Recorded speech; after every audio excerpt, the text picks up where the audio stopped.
आज वित्त मंत्री निर्मला सीतारमण ने बजट पेश किया है वित्त वर्ष 2022-23 के लिए। इस पर क्या कुछ विशेषज्ञों की राय आई ये जानेंगे और सीधे आपको लिए चलते हैं एवं संवाददाता बीके शर्मा के पास, जो कि मौजूद है कुछ विशेषज्ञों के पास, जो कि बताएंगे अपनी राय इस बजट पर। बीके जी।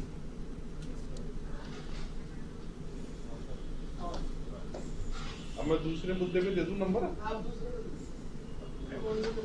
उमंग, मैं यहाँ अभी फोर्टी के कार्यालय में मौजूद हूँ। फोर्टी जो federation of Rajasthan trade and industry का ये कार्यालय है और यह एसोसिएशन यहाँ राजस्थान का सबसे बड़ा एसोसिएशन है, जिसमें उद्योग और व्यापार संगठनों के सभी प्रतिनिधि हैं।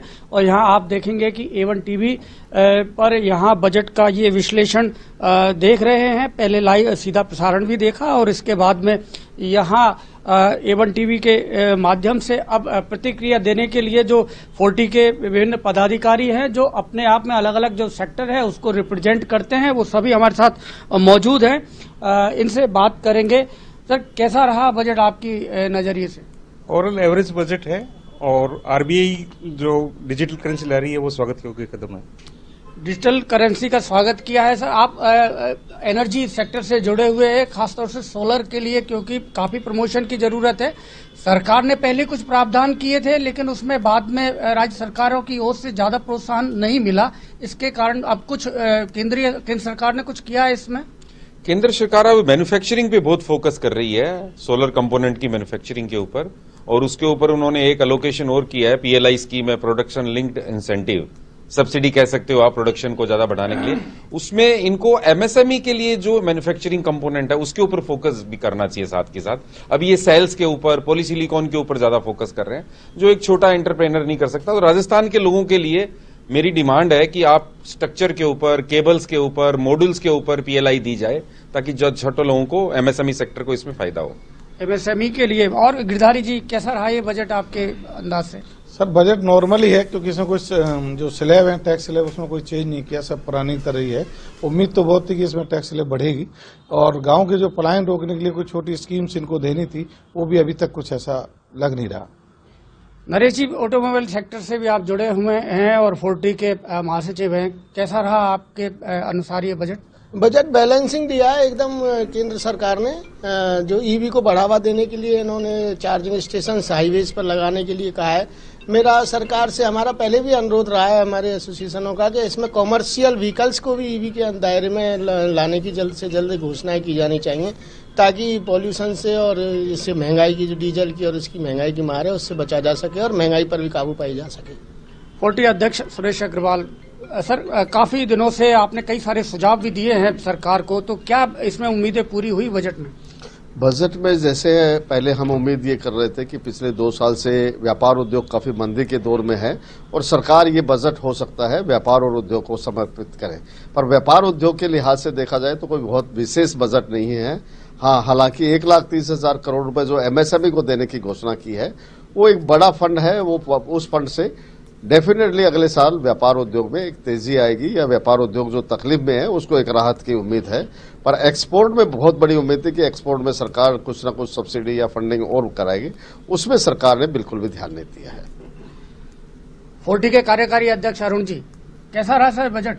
देखिए, बजट से इस कोरोना काल में पिछले 2 साल से जो व्यापार उद्यम तकलीफ में था, काफी उम्मीदें थी, लेकिन हमारी उम्मीदों पर बजट ऐसा कुछ नहीं आया खास। न कोई इनकम टैक्स में कोई बदलाव आया, न कोई स्लैब में बदलाव आया, न TC ATG में बदलाव आया। एक जरूर की है कि 2 साल तक रिटर्न को आप रिवाइज कर सकते हैं। वो पहले 1 साल था, उसको बढ़ा के 2 साल कर दिया गया। बाकी बड़ों को बड़ा करने के, वही कॉर्पोरेट टैक्स को कम किया गया, लेकिन इंडिविजुअल टैक्स को कम नहीं किया गया। ये हमें सोचने की बात थी, क्योंकि जब तक छोटे उद्यमी, छोटा व्यापारी पूरे देश का जब तक नहीं बढ़ेगा, जो गांव तहसील में दूर दराज में बैठ के व्यापार करता है, ऊपर घर चलाता है, नीचे तेल मिल चलाता है, आटा मिल चलाता है, ऐसे में उन छोटे को हमको उम्मीद थी कि इस कोरोना काल में कुछ नई स्कीम सरकार लेके आएगी, केंद्र सरकार, और MSME को बढ़ावा देगी। वैसा कोई खास नहीं हुआ। फिर भी कुल मिला के एवरेज, कई चीज सस्ते भी हुए। कपड़ा। अध्यक्ष, कैसा रहा ये बजट?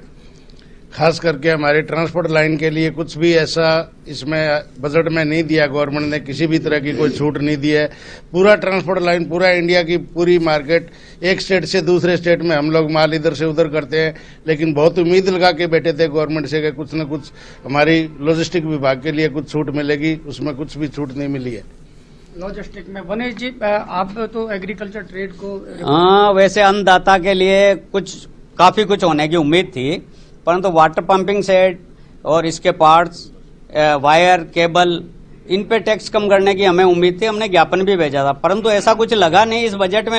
ये तो जरूर है, 2 लाइन आई है कि कृषि उपकरण पे टैक्स कम किया है, पर कौन से उपकरण पे किया है ये अभी तक स्पष्ट नहीं है। बाद में स्पष्टीकरण बाद में भी आते हैं। गेंटी पावड़े पे करा तो कोई मतलब नहीं है उसका। क्या बनेगा युवा उद्यमियों के लिए, प्रोत्साहन के लिए क्या है इस बजट में? देखिए, वैसे तो मैं मान के चलता हूं कि मोदी सरकार जो है, माननीय प्रधानमंत्री जी का बजट हमेशा एक बहुत सिस्टमेटिक और स्ट्रक्चराइज करने का प्रयास रहता है। अगर मैं केवल घोषणाओं की बात करूं तो घोषणाओं के हिसाब से तो ये बजट बहुत कुछ वो नहीं है, इसके बजट में बहुत घोषणाएं नहीं है, लेकिन अलग अलग डिपार्टमेंटों को स्ट्रक्चराइज करने की कोशिश की है। बीमा क्षेत्र को, आपके ये पोस्ट ऑफिस को बहुत अच्छा सुंदर बनाने की कोशिश की है।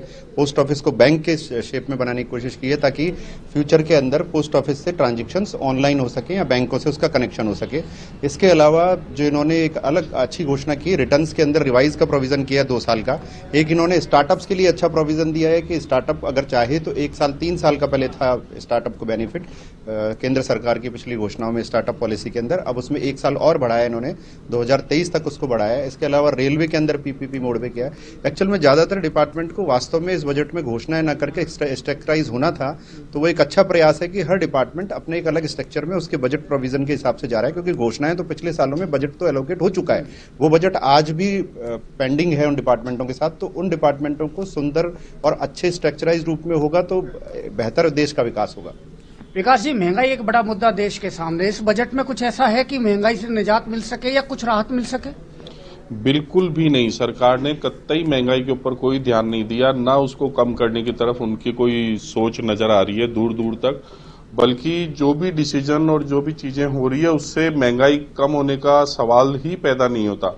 हमारा पेपर इंडस्ट्री में अगर आप देखें तो 58 रुपए किलो वाला कागज आज 95 से 100 रुपए किलो हो गया है। वो सिर्फ सरकार की गलत नीतियों की वजह से हो रहा है, और पूरा अपना चाहे इंक, केमिकल, सभी चीजों में इतनी बेहताशा वृद्धि हो रही है जिस पर कोई लगाम सरकार की ओर से नहीं लगाई जा रही है। इस बजट के अंदर भी उसको अनदेखा किया गया और सारी गलत नीतियों की वजह से हमारा उद्योग बड़ा मंदी के दौर में और बड़ा कठिनाई की तरफ जा रहा है।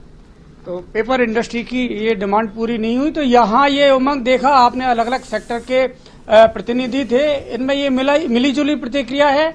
कुछ लोग संतुष्ट हैं बजट से और कुछ लोगों की जो उम्मीदें थी, जो मांगे थी, इस बजट में अभी पूरी नहीं हुई है। उमंग जी बिल्कुल बीके जी, जिस प्रकार से आपने तमाम विशेषज्ञों से बात की, और जाहिर सी बात है कि जिस प्रकार से इन तमाम विशेषज्ञों ने भी कहा है कि कुछ की उम्मीद पूरी हुई है, कुछ की नहीं हुई है। कोई इसे एक एवरेज बजट बता रहा है तो कोई इसे बता रहा है कि ये बजट उनकी उम्मीदों पर खरा नहीं उतरा। फिलहाल हमारे साथ जुड़ने के लिए, तमाम जानकारी साझा करने के लिए आपका बहुत बहुत धन्यवाद।